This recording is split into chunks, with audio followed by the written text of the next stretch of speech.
Welcome to study blog में आप सभी का स्वागत है। इस वीडियो में हम जो पढ़ने जा रहे हैं वो है क्लास 9 जियोग्राफी का चैप्टर 1 जिसका नाम है भारत आकार और स्थिति। इस पूरे चैप्टर के अंदर जो हम पढ़ेंगे वो इस प्रकार है। भारत का स्थान, भारत का आकार, मानक याम्योत्तर रेखा जो भारत का जो मानक समय रेखा है जिसको कहा जाता है, इसके बारे में पढ़ेंगे।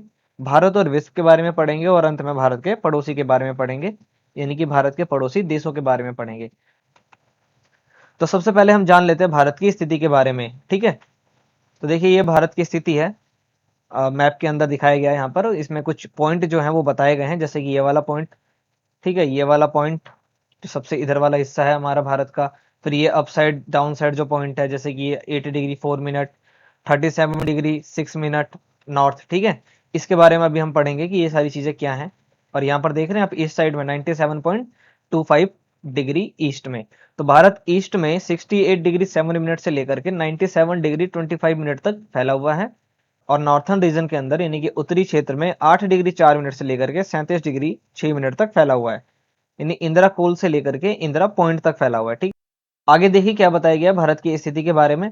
भारत पूरी तरह से उत्तरी गोलार्ध में स्थित है, यानी भारत जो है ना वो एंटायरली कहां पर स्थित है, कहां पर इसकी लोकेशन है, इसका पोजीशन कहां है, तो पूरा का पूरा ये नॉर्थर्न हेमीस्फीयर के अंदर आता है। अब जैसे ये ग्लोब है, ठीक है, इस ग्लोब के अंदर ये इक्वेटर लाइन है यानी कि विषुवत रेखा है जो 0 डिग्री होती है। और ये जो है ना ग्रीनविच लाइन है जो ऊपर से आती है, इसको क्या बोलते हैं हम, देशांतर रेखा, ये भी 0 डिग्री और ये भी 0 डिग्री। अब भारत जो है ना वो लगभग इस एरिया के अंदर आता है, यानी कि जो इक्वेटर है ना उससे ऊपर वाले हिस्से में आता है। तो देखिए नीचे साउथ होता है, ऊपर क्या होता है, नॉर्थ, यानी कि नीचे दक्षिण होता है और ऊपर उत्तर होता है। तो भारत पूर्णतः कहाँ है, उत्तरी गोलार्ध के अंदर पाया जाता है, यानी कि ये उत्तरी गोलार्ध जो है ऊपर वाला हिस्सा इसके अंदर है भारत, जबकि निचले गोलार्ध में आपको ऑस्ट्रेलिया मिलेगा यहाँ पर। तो भारत जो है ना पूर्णतः यानी ग्लोब पर, अर्थ पर जो भारत है वो पूरी तरह से कहां पर है, उत्तरी गोलार्ध में स्थित है, ठीक है, उत्तरी गोलार्ध में ये प्रेजेंट है। समझ गए होंगे आप कि ग्लोब में किस प्रकार बताया गया है। इसके बाद देखिए क्या बताया गया, भारत की मूल्य भूमि, भारत की मुख्य भूमि 8 डिग्री 4 मिनट नॉर्थ और 37 डिग्री 6 मिनट अक्षांश रेखा पर है। अक्षांश रेखा कौन सी होती है, तो देखिए ये जो लेटी वाली लाइन होती है ना इसको बोलते हैं अक्षांश रेखा।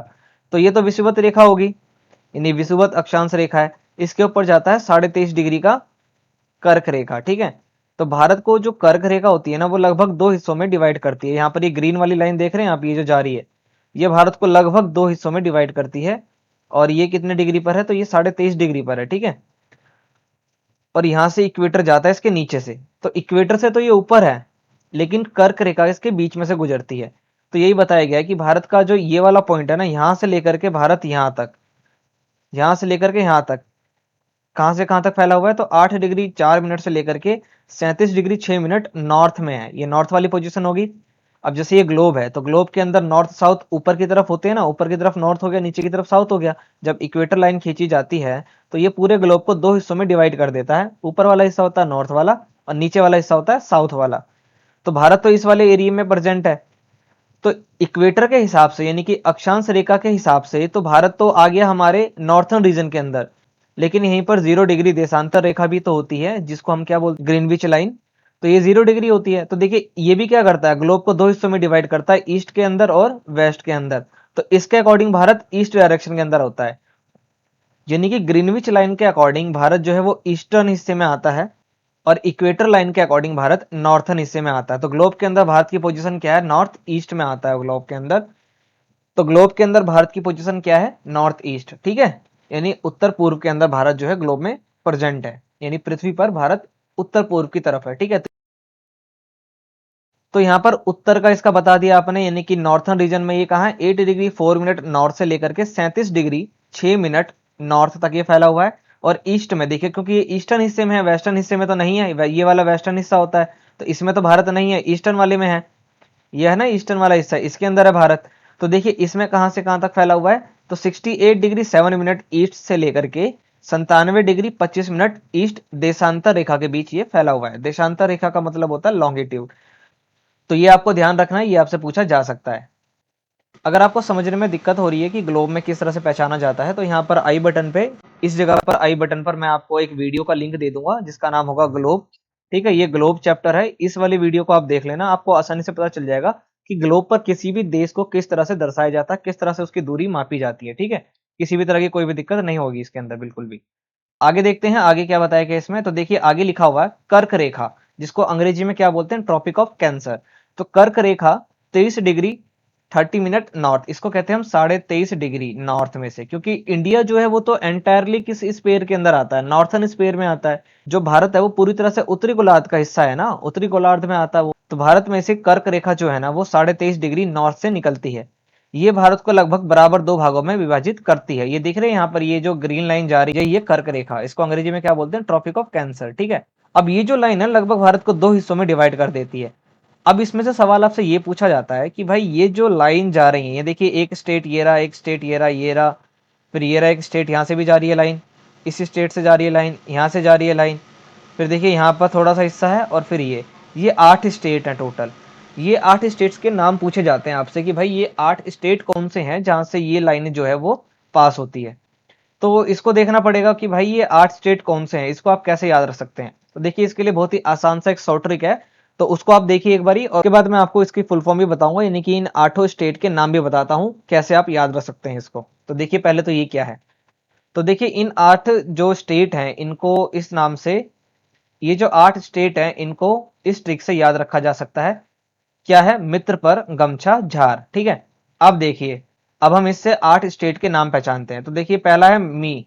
ठीक है, मी से बनता है मिजोरम, त्रा से त्रिपुरा, पा से पश्चिम बंगाल, रा से राजस्थान, गा से गुजरात, मा से मध्य प्रदेश, छा से छत्तीसगढ़, और झा से यानी कि झार से झारखंड। देखिए 8 राज्य कौन से हैं वो, तो मिजोरम, त्रिपुरा, पश्चिम बंगाल, राजस्थान, गुजरात, मध्य प्रदेश, छत्तीसगढ़ और झारखंड। ये 8 वो राज्य हैं जिनमें से भारत की कर्क रेखा जो है, यानी कि जो कर्क रेखा है वो भारत के इन 8 राज्यों से गुजरती है। इसको याद करने का बहुत ही आसान तरीका है, कौन सा तरीका है वो आपने अभी अभी देखा। क्या याद रखेंगे आप, मित्र पर गमछा झार। तो मी से मिजोरम, त्रा से त्रिपुरा, पा से पश्चिम बंगाल, रा से राजस्थान, गा से गुजरात, मा से मध्य प्रदेश, छा से छत्तीसगढ़, और झा से यानी कि झार से झारखंड। ये 8 राज्य हैं, इन 8 राज्यों के नाम आपसे पूछे जाते हैं। भारत का उत्तरी बिंदु जो भारतीय प्रशासन के अधीन है, यानी कि इंडिया के जो है वो फेवर में है, उसके प्रशासन के अंतर्गत आता है, वो क्या है, इंदिरा कर्नल, सियाचिन ग्लेशियर के पास है। यहाँ पर लगभग सियाचिन ग्लेशियर है हमारा, इस वाले एरिया में आता है, सियाचिन ग्लेशियर है यहाँ पर। ठीक है, इसके पास है इंदिरा कोल। ये देख रहे हैं आप, ये वाला जो नाम लिखा हुआ है, ये जो है इस वक्त भारतीय प्रशासन के अंतर्गत आता है, यानी कि यहाँ पर जो है भाई हमारे नियम कानून लगते हैं, हमारा प्रशासन है यहाँ पर। तो सियाचिन ग्लेशियर के पास ये स्थित है। ठीक है, अब देखिए सियाचिन ग्लेशियर के बारे में एक बात जान लीजिए। सियाचिन ग्लेशियर विश्व का सबसे ऊंचा लड़ाई का मैदान है। ठीक है, अब यहाँ पर आप देख रहे होंगे ग्लेशियर, ग्लेशियर से आपको सीधा सीधा पता चल रहा होगा कि भाई बर्फ का यहाँ पर क्या होगा, पहाड़ होगा। -55 डिग्री सेल्सियस के आसपास तापमान रहता है या इससे भी कम हो जाता है। और ये केवल एक ऐसी जगह है जहां पर भारतीय सेना जो है, भारतीय सैनिक जो है वो यहाँ पर पहरा देते हैं, भारतीय सैनिकों के अंडर ये जगह आती है। सियाचिन ग्लेशियर विश्व का सबसे ऊंचा वह लड़ाई का मैदान है जहां पर आज तक केवल एक लड़ाई हुई है भारत और पाकिस्तान के बीच में, और उसमें भी भारत ने जीत हासिल करी थी। ठीक है, भारत में सबसे दक्षिणी बिंदु निकोबार द्वीप पर इंदिरा पॉइंट है। तो भारत का सबसे उत्तरी बिंदु क्या है, इंदिरा कोल। और भारतीय का सबसे दक्षिणी बिंदु क्या है, दक्षिण मतलब निचला हिस्सा, कौन सा बिंदु है वो, तो इंदिरा पॉइंट। तो भारत जो है ऊपर क्या है, भारत के सबसे ऊपर कौन सा हिस्सा आता है, तो इंदिरा कोल, और सबसे नीचे कौन सा हिस्सा आता है, इंदिरा पॉइंट। यहां पर आप देख रहे होंगे इंदिरा पॉइंट। तो आपसे ये भी पूछा जा सकता है कि भैया इंदिरा कोल यानी कि इंदिरा कर्नल जो है ये जगह भारत के किस हिस्से में आता है, यानी कि कौन से हिस्से में आता है, उत्तरी हिस्से में आता है या दक्षिणी हिस्से में आता है। तो भैया ये तो उत्तरी हिस्से में आता है। और दक्षिणी बिंदु क्या है, भारत का सबसे अंतिम जो दक्षिणी बिंदु है उसका क्या नाम है, इंदिरा पॉइंट, जो 2004 के सुनामी में डूब गया था। तो आगे है भारत के आकार के बारे में। तो दोबारा ये भारत का मैप है, इसके बाद देखते हैं क्या बताया गया है। तो भारत का जो कुल क्षेत्रफल है ना वो कितना है, 32.8 लाख वर्ग किलोमीटर, यानी कि 32.8 लाख किलोमीटर स्क्वायर। ठीक है, ये जो है टोटल एरिया है भारत का। और इसी को कैसे लिखा गया है, 3.28 मिलियन वर्ग किलोमीटर। दोनों ही एक ही चीज है, कंफ्यूज मत होना बिल्कुल भी, क्योंकि 10 लाख बराबर क्या होता है, 1 मिलियन। ठीक है, भारत का कुल क्षेत्रफल दुनिया के कुल भौगोलिक क्षेत्र का 2.4% है। और भारत जो है विश्व का 7वां सबसे बड़ा देश भी है, जिसमें लगभग 15,200 किलोमीटर की भूमि सीमा है, यानी भारत की जो भूमि सीमा है उसके बारे में बताया गया है, जिसमें समुद्र तट की कुल लंबाई कितनी है 7516.6 किलोमीटर। लैंड फ्रंटियर कितना है तो 15,200 किलोमीटर, और कोस्टल लाइन कितनी है तो 7500 किलोमीटर। ये भारत का कुल क्षेत्रफल है, ठीक है। भारत के इधर अरब सागर है, भारत के इधर क्या है बे ऑफ बंगाल यानी कि बंगाल की खाड़ी, और भारत के नीचे क्या है इंडियन ओशियन यानी कि हिंद महासागर, ठीक है। ये आपको पता होगा, और अगर नहीं भी पता है तो आप याद रख सकते हैं। भारत की पूर्व पश्चिम सीमा उत्तर दक्षिण सीमा से छोटी प्रतीत होती है। अब देखिए आप कि आपको यहाँ पर कितनी चीजें पता चली हैं भारत के बारे में। तो भारत का आकार जो है यानी कि भारत का जो कुल क्षेत्रफल है वो कितना है 32.8 लाख किलोमीटर स्क्वायर, या 3.28 मिलियन वर्ग किलोमीटर। और इसी के साथ भारत जो है ना दुनिया का कुल क्षेत्रफल यानी कि दुनिया का जो कुल क्षेत्रफल है ना टोटल, उसका 2.4% यानी कि 2.4% अकेला है। दुनिया का 7वां सबसे बड़ा देश है, एशिया का दूसरा सबसे बड़ा देश है। भारत का जो लैंड फ्रंटियर है वो 15,200 किलोमीटर तक है, और कोस्टल लाइन जो है वो 7500 किलोमीटर के आसपास है। और भारत की पूर्व पश्चिम सीमा जो है ना उत्तर दक्षिण सीमा से छोटी प्रतीत होती है, यानी कि इससे क्या है ये छोटा है। तो देखिए दुनिया के 7 सबसे बड़े देश कौन कौन से हैं, ये आपके एनसीईआरटी में दिया गया है। तो सबसे बड़ा देश कौन सा है रसिया, ये क्षेत्रफल के हिसाब से बताया जा रहा है, ठीक है, एरिया वाइज है ये। तो सबसे बड़ा देश कौन सा है रसिया, रसिया से छोटा कनाडा, फिर यूएसए, फिर चाइना, ब्राजील, ऑस्ट्रेलिया और इंडिया। तो 7वें नंबर पर आता है हमारा भारत। तो भारत जो है विश्व का 7वां सबसे बड़ा देश है, ठीक है। सबसे बड़ा देश कौन सा है रसिया, सबसे ज्यादा टाइमलाइन जो है इसी देश के पास है। फिर इससे छोटा है कनाडा, फिर यूएसए, फिर चाइना, ब्राजील, ऑस्ट्रेलिया और इंडिया। अब कहीं कहीं जो है ना इस तरह से बताया जाता है Russia, Canada, China, USA, Brazil, Australia और इंडिया, यानी कि सबसे पहले रूस आता है, फिर कनाडा आ जाता है, फिर चीन, फिर अमेरिका, फिर ब्राजील, ऑस्ट्रेलिया और इंडिया। तो यूएसए और चाइना को लेकर के काफी ज्यादा जो है कंफ्यूजन हो जाती है कई बारी। तो कहीं कहीं आपको चाइना इसमें पहले दिखेगा, कहीं कहीं यूएसए बाद में दिखेगा। एनसीईआरटी के अकॉर्डिंग जो है ना यूएसए जो है वो चाइना से बड़ा है, लेकिन चाइना ने क्या कर रखा है अपना जो इसका पानी वाला हिस्सा है ना वहां पर भी इसने छोटे छोटे द्वीप बना रखे हैं अपने। तो अगर इसको काउंट कर दिया जाता है तो ये यूएसए से क्षेत्रफल में बड़ा हो जाता है, यानी कि अमेरिका से ये बड़ा हो जाता है। तो आप कैसे याद रखेंगे कि दुनिया के 7 बड़े देश कौन कौन से हैं, तो इसका भी एक ट्रिक है, देखिए क्या है ये। देखिए ट्रिक है इसका, रुक चीन अब आ भारत, रू से रसिया, का से कनाडा, चीन मतलब चाइना, ठीक है, आ से अमेरिका, बा से ब्राजील, आ से ऑस्ट्रेलिया और अंत में भारत।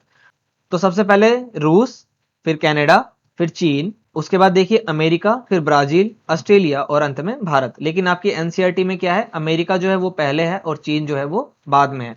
तो अगर आप इसको याद कर लेते हैं तो आप इसको तो अपने आप से कर लेंगे और आसानी से कर लेंगे, कोई दिक्कत नहीं होगा। तो सबसे बड़ा देश कौन सा है क्षेत्रफल के अकॉर्डिंग यानी कि एरिया के अकॉर्डिंग, तो सबसे बड़ा देश है रसिया, उससे छोटा है कनाडा, फिर यूएसए यानी कि संयुक्त राष्ट्र अमेरिका, उसके बाद चाइना यानी कि चीन, फिर ब्राजील, फिर ऑस्ट्रेलिया और अंत में भारत। ट्रिक क्या है इसका, तो रुक चीन अब आ भारत। इसके बाद है भारत का मानक याम्योत्तर, यानी कि भारत की जो मानक समय रेखा है ना, जो समय रेखा किस प्रकार ली जाती है, कैसे जो है इसको पता किया जाता है, ये क्या होती है, इसके बारे में मैंने एक वीडियो बना रखी है सेपरेट जिसका नाम है ग्लोब, ठीक है। उसका लिंक मैं यहाँ आपको आई बटन पे दे दूंगा, आप उस वीडियो को जरूर देखें। तो आपके जो भी कंफ्यूजन है ना, और भी ज्यादा जो कंफ्यूजन आपके अंदर भी क्रिएट हो रहा है कि भाई कैसे निकाला जा रहा है, ये वहां पर क्लियर हो जाएंगे। तो देखिए इसको देख लेते हैं हम, भारत का मानक यामी उत्तर। तो भारत का जो मानक यामी उत्तर है, तो सबसे पहले इसको देखिए, ये ना देशांतर लाइन के ऊपर देखा जाता है, यानी कि देशांतर रेखाएं जो है उसके ऊपर इसको निकाला जाता है, यानी कि लॉन्गिट्यूड के ऊपर। ये जो है ना भारत में कहां पर है, तो 82.5 डिग्री ईस्ट पर है। ये वाली जो लाइन है ना यही भारत की एसएमटी है, यानी कि मेरिडियन टाइम है, या टाइम जोन जिसको कहते हैं। ये कहां से गुजरती है, ये गुजरती है यूपी के मिर्जापुर इलाके से। कहीं कहीं आपको देखने को ये मिलेगा इलाहाबाद के नैनी से, इलाहाबाद का नाम जो है वो चेंज हो गया, प्रयागराज हो गया है, तो प्रयागराज के नैनी से गुजरती है।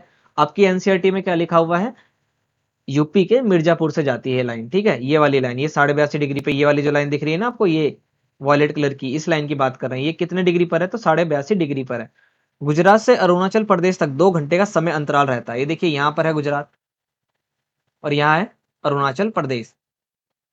तो यहां से यहां तक जो समय है ना, क्योंकि रोशनी तो सबसे पहले अरुणाचल प्रदेश में आएगी, तो मान लीजिए अरुणाचल प्रदेश में सूर्य का प्रकाश जो है ना वो लगभग 8 बजे आ गया सुबह का, तो गुजरात आते आते उसको 10 लग जाएंगे, यानी कि 10 बज जाएंगे गुजरात आते आते उसको। ये जो 2 घंटे का समय यहाँ पर क्रिएट हो जाता है, ये क्यों होता है, तो इसी मानक याम्योत्तर रेखा के कारण होता है ये। और क्योंकि हमारे भारत में जो है एक ही जो है यामोत्तर लिया गया है, एक ही जो है टाइम जोन लाइन ली गई है, तो इसमें क्या किया गया है ना, ये जो पॉइंट है 68 डिग्री 7 मिनट ईस्ट का, और ये जो पॉइंट है भारत का, जो ये वाला पॉइंट है सबसे इधर वाला 97 डिग्री 25 मिनट का, इन दोनों को प्लस करके इसका क्या निकाल लिया गया, इसका मिड पॉइंट निकाल लिया है। इन दोनों को प्लस करके जब आप 2 से डिवाइड करेंगे ना, तो ये लगभग 82.5 डिग्री के आसपास आ जाएगा। यानी कि 68 डिग्री 7 मिनट को 97 डिग्री 25 मिनट को प्लस करेंगे आप, और जब 2 से डिवाइड करेंगे तो इसका मिडिल पॉइंट आएगा, जो कि ये वाला होगा। ये कितने डिग्री पर है, तो 82.5 डिग्री पर है। तो इसको जो है ना 82.5 डिग्री को भारत का मानक समय रेखा माना गया है। इस वजह से क्या होता है ना कि भाई पूरे भारत का एक जैसा टाइम रहता है। एक लाइन अगर मानी जाएगी, टाइम जोन अगर एक ही माना जाएगा, तो क्या होगा, जो पूरा टाइम है देश का वो एक ही रहेगा। पृथ्वी जो है 1 डिग्री मूव करने में उसको कितना टाइम लगता है, तो भाई 4 मिनट लगता है उसको, ठीक है। तो देखिए यहाँ पर 97 डिग्री 25 मिनट है, इससे यहाँ तक आएगा, तो इसको आप इससे माइनस कर लीजिए, और उसको जब मिनट में कन्वर्ट करेंगे तो वो लगभग 60 मिनट के आसपास आएगा। तो 60 मिनट बराबर क्या होता है, 1 घंटा। और 97 डिग्री 25 मिनट से आप 68 डिग्री 7 मिनट को माइनस करेंगे ना, तो लगभग जो है यहाँ पर कितना मिनट निकल के आएगा, 120 मिनट, ठीक है। इसको आप कैलकुलेट कर लीजिएगा, कोई दिक्कत नहीं है। और 120 मिनट का मतलब होता है 2 घंटा। तो इसीलिए भारत का जो ये वाला हिस्सा है ना, इस पर 2 घंटे पहले रोशनी आ जाती है यहाँ के मुकाबले। यानी कि अरुणाचल प्रदेश में 2 घंटे पहले सूर्य उग जाता है गुजरात के मुकाबले। इस पूरे कंसेप्ट को मैंने बहुत अच्छे से समझा रखा है ग्लोब वाले चैप्टर में, तो आप उसको भी जाकर के जरूर देख लेना इस वीडियो के बाद ही, और यहाँ आई बटन पे उसका जो है लिंक आपको मिल जाएगा।